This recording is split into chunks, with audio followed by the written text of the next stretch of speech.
야곱은 지난 32장에서 보면 어떤 사람과 밤새 씨름을 하게 되었는데요. 그 가운데 결과적으로 야곱은 그 씨름에서 이기게 되었습니다. 그리고 그로 인해서 그는 새로운 이름을 받게 되죠. 그 이름이 바로 이스라엘이었습니다. 그 이스라엘이라는 이름의 뜻은 하나님을 이긴 자, 그리고 하나님의 존귀한 자라는 뜻인데요. 하나님께서는 야곱에게 새로운 이름을 주셨습니다. 그리고 이제까지는 내 마음대로 살았지만 이제부터는 나의 지도와 통치를 받아야 한다. 하나님께서는 야곱에게 말씀하신 거죠. 바꿔 말하면 너는 이제 내 것이기 때문에 너의 삶은 내가 책임지겠다. 너의 삶은 내가 보호하겠다라는 이 확신을 하나님께서 야곱에게 새로운 이름과 함께 주신 것입니다. 하나님으로부터 새로운 이름을 받았고 그리고 반드시 그의 앞길을 지켜주시겠다는 그 약속까지 받은 그 야곱. 그렇다면 이제 그의 삶이 정말 이전과는 다르게 온전히 변화되어서 새로운 삶의 모습으로 그의 삶이 온전하게 바뀌게 되는 것일까요? 우리는 성경을 통해 야곱의 모습을 보면서 우리의 신앙의 여정을 보게 되는 것 같습니다. 나의 생각을 고집하고 살아왔던 그 인생 가운데서 하나님께서 어느 날 우리에게 불쑥 찾아오십니다. 그리고 우리를 하나님의 자녀라 불러주시는 거죠. 나는 아직 변한 게 아무것도 없는데, 내가 한 것은 아무것도 없는데 하나님께서 우리를 자녀라 불러주시고 우리의 인생을 책임져 주시겠다, 보호하여 주시겠다, 그 말씀으로 약속하여 주시는 것입니다. 그렇게 우리는 하나님으로부터 구원을 받게 되었다라는 것이죠. 그런데 그렇게 되었을 때 우리가 구원을 받게 되고 나서 그 순간 우리가 걸어왔던 그 길이 드라마틱하게 꽃길로 바뀌게 되는 것일까요? 내가 지금껏 고집하던 생각들이 단 하나도 남아있지 않게 되고 하나님의 생각으로만 가득 차서 하나님의 말씀만 우리가 행하면서 살아갈 수 있는 것일까요? 안타깝게도 그렇지 않은 것이 우리의 현실인 것 같습니다. 야곱의 모습을 통해서도 우리가 그것을 잘 볼 수 있는데요. 그는 지금 오늘 본문을 보면 지난밤 그 씨름의 여파로 말미암아 다리를 절면서 지금 서 있었습니다. 다리를 전다는 것이 무엇입니까? 지금 그의 환도뼈에서 올라오는 통증이 지난밤 하나님과 그 씨름함으로 말미암아 하나님께서 주신 그 약속을 야곱에게 계속해서 상기시키는 역할을 하고 있는 것이 지금 자신의 환도뼈 가운데서 올라오는 통증이었습니다. 야곱은 그 통증을 겪으면서 그리고 그 통증을 통해 하나님의 약속을 상기시키면서 지금 서 있는 것입니다. 그런데 그의 눈앞에 지금 무엇이 보입니까? 에서가 400명의 장정들을 거느리고 먼지를 일으키며 오고 있는 것을 보게 되는 겁니다. 그 당시 집에서 기른 이 400명의 장정들이라고 한다면 이것은 단순히 에서가 반가움의 표시로 그 환영의 행렬은 아니었다라는 것이죠. 그 모습을 본 야곱의 행동을 우리가 살펴보면 그곳 가운데는 여전히 하나님께서 새로운 이름으로 바꿔주신 이스라엘의 모습이 아니라 여전히 야곱스러움이 남아있음을 우리가 볼 수 있습니다. 이게 무엇이냐면 그는 에서가 공격해 올지도 모른다라는 만일의 사태를 대비하기 위해 두려움에 사로잡혔고 그 순간 다시 머리를 굴리기 시작합니다. 그리고 아내와 자식들을 세 부분으로 나누어서 배치하기 시작하죠. 2절 말씀을 보면 여종들과 그들의 자식들은 앞에 두고 레아와 그의 자식들은 다음에 두고 라헬과 요셉은 뒤에 두었다라고 말씀합니다. 자신이 이끌고 가던 그 무리들을 자신이 살아가는 순서에 따라서 나누고 그들을 배치하여 위치를 조정하는 겁니다. 이걸 보면 가족들 중에서 제일 소중하게 여기는, 자신이 제일 사랑하는 그 가족들을 후방에 배치하는 모습을 볼 수 있죠. 분명 부모님의 편애로 인하여서 에서와 갈등이 생겼던 야곱임에도 불구하고 이 상황에서 자신의 머리를 굴려서 자신의 가족들을 편애하는 모습을 야곱은 여전히 보이고 있는 것입니다. 그러나 야곱이 그나마 변한 모습이 있다면 무엇이냐면 그것은 이번에는 자신이 가족들의 가장 앞에 서서 나아간다는 것이었습니다. 3절 말씀을 보면 자기는 그들 앞에서 나아가되 몸을 7번 땅에 굽히며 그의 형 에서에게 가까이 갔다라고 말씀합니다. 야복강을 건너기 전에는 가족들을 다 앞세우고 그것도 두려워서 자신은 그 강을 건너지 않고 남아있던 야곱이었습니다. 그런데 이번에는 자신이 가장 앞서 에서 앞에 나아가서 그 앞에 몸을 굽히며 인사를 하는 것입니다.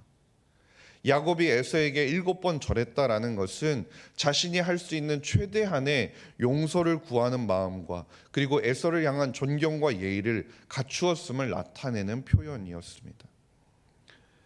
이 모습을 본 에서의 반응은 어떠했습니까? 4절을 보면 에서가 달려와서 그를 맞이하여 안고 목을 어금 맞추어 그와 입 맞추고 서로 울었다라고 말씀합니다.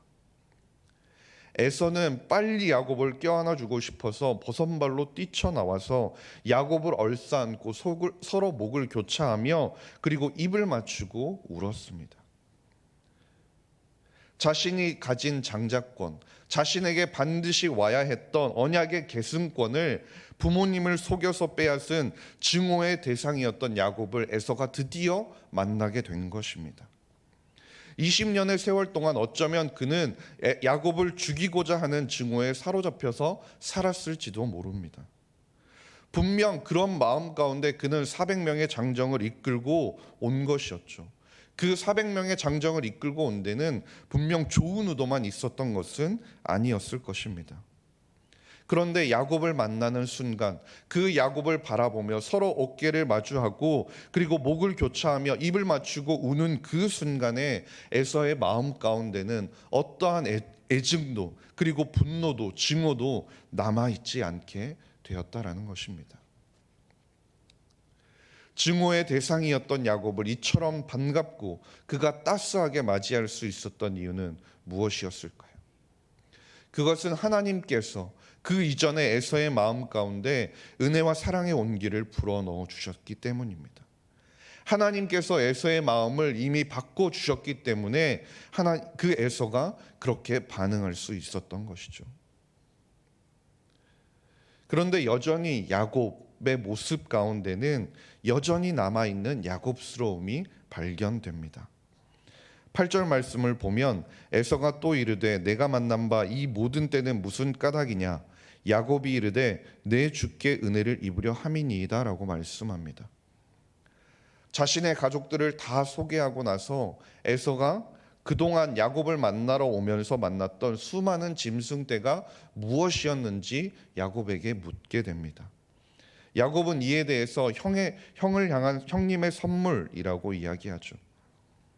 자신이 에서를 향해서 지금껏 보냈던 그 선물이 에서가 자신을 환대하는 이유라는 것을 야곱은 확인하고 싶었던 것입니다. 즉 자신이 지금껏 골머리 쌓으면서 어떻게 하면 에서의 마음을 풀어줄까 했던 그 모든 노력으로 말미암아 에서의 마음이 풀렸을 것이라는 것을 자신의 노력과 자신의 생각이 맞았다라는 것을 야곱은 확인하고 싶었던 것이죠. 그런데 하나님께서는 에서의 입을 통해 야곱에게 여전히 남아있던 이 야곱스러움에 대해서 일침을 날리시는 모습을 우리는 볼 수 있습니다. 9절 말씀을 보게 되면 이렇게 말씀하는데요. 에서가 이르되 내 동생아 내게 있는 것이 족하니 내 소유는 내게 두라 라고 말씀하는 겁니다. 무슨 뜻입니까? 나도 먹고 살 만큼 있으니 필요 없다. 그냥 넣어둬라 라고 에서가 말하는 것이죠. 야곱은 야복강을 건너기 전부터 에서를 만나면 어떻게 해야 할지 끊임없이 고민하고 걱정하고 두려움에 사로잡혀 있었습니다. 그런데 에서가 이렇게 말하는 그 한마디를 통해 그것은 이스라엘로서가 아니라 야곱으로서 그가 고민하고 걱정하고 했던 모든 일들을 나쁘끄럽게 만드는 하나님의 가르침이었다라는 것이죠. 주 안에서 사랑하는 석관중앙교회 성도님 여러분, 우리가 구원을 받고 하나님의 자녀라고 하나님께서 우리를 불러주셨음에도 불구하고 여전히 우리 안에는 나라는 잔재가 매우 강하게 남아 있습니다. 하나님께서 오늘도 우리를 보호하시고 동행하시겠다고 약속해 주셨음에도 불구하고 우리는 여전히 내가 결과를 내고자 노력하며 살아가는 모습이 우리 가운데 존재한다라는 것이죠. 그 모습은 목회자인 저도 마찬가지인 것 같습니다. 하나님께서 이끄시는 대로 순종하겠다고 매일 고백하며 기도하며 나아가면서도 어느새 끊임없이 나의 일생과 나의 진로와 나의 앞길을 위해서 고민하고 계산하고 걱정하고 있는 저의 모습을 발견하게 된다라는 것이죠. 그런데 그럼에도 감사한 것이 무엇입니까? 하나님께서는 우리의 그러한 연약한 모습을 꾸짖지 않으시고 오늘도 여전히 그분의 방법으로 일하고 계신다는 것이죠. 그리고 우리에게 오늘도 이렇게 말씀해 주시는 것입니다. 되었다라고 말이죠. 내가 이미 모두 너를 위해 준비했고 에서의 마음을 변화시켰고 너의 삶을 이끌어가고 있으니 너의 계획과 너의 생각과 너의 방법을 이제 내려놓으라라고 말씀입니다. 간절히 바라기는 오늘 하루의 삶 가운데서 우리 안에 여전히 남아있는 그 야곱스러움을 내려놓을 수 있기를 간절히 소망합니다. 그리하여서 오늘 하루도 그 야곱스러움을 우리가 내려놓고 하나님을 조금 더 닮아가는 저와 모든 성도님들이 될 수 있기를 주님의 이름으로 간절히 소망합니다. 기도하겠습니다. 하나님 아버지 감사합니다. 오늘도 예배의 자리로 우리를 불러주시니 감사드립니다. 하나님, 우리가 하나님의 자녀임에도 불구하고 여전히 우리 안에 남아있는 죄악된 모습을 매일매일 다듬어가게 하시고 주님이 함께 하심을 우리가 깨달을 때 오늘도 조금 더 주님을 닮아가는 저와 모든 성도님들이 되게 하여 주시옵소서. 감사드리며 모든 말씀 우리 구주 예수 그리스도의 이름으로 기도드렸습니다. 아멘.